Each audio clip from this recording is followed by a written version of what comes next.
Hey, Reggie. Since Pat's been out and you were in the starting lineup, your role's kind of been a point guard there, and helping, with the playmaking, getting guys involved. But, with him back and you played with Rondo together a lot tonight in particular, with especially with those guys and Rondo there, do you kind of see yourself, being able to play off ball a little bit more? Like you had a big scoring night tonight and being able to, focus on some of the other things there? Just trying to make sure I stay ready. I played point guard most of my career, my entire career, but just want to consider myself a ball player. So whatever's needed, I think I'm capable of making plays and I think I'm capable of scoring. So just go out there and just try to play the game and see what's needed. But it was good to have Pat back. It was good to play with Rondo, try to implement all of us playing together and see how these units work. So it was good. Great win for our team. Mason, you can go ahead. Hey, Reggie, just wanted to get your thoughts on how you guys were able to slow Dame down for a second time this season. What were you doing defensively? Obviously blitzing him a lot, but what worked specifically? I think just trying to keep the ball in his hands, and once he got off of denying. But I think Pat, being his first game back, the energy he brought was tremendous for us. He did a great job once again, second time competing against them this season. Really setting the tone early, really keeping the ball out of his hand, really trying to make everything tough on him.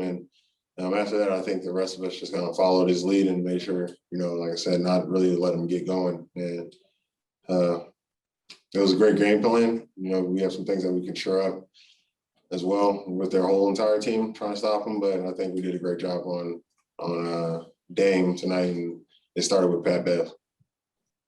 Thanks. It's time for a couple more. Go to Andrew.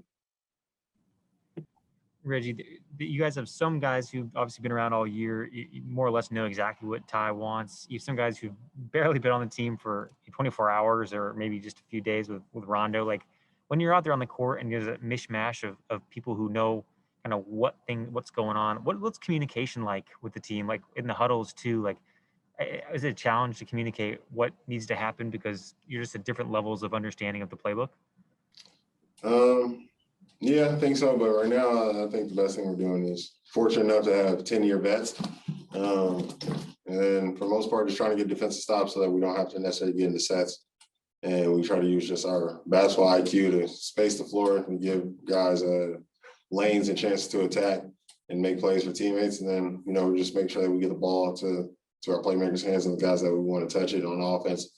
But everything starts for us defensively. As long as we can get stops in, we don't necessarily have to come down and run a play. And like I said, I think we have a smart group of guys who were out here seeking necessarily who we probably want to try to attack on offense. And then from there, just, making sure simple principles of attacking the paint, giving guys space, and everybody just being confident.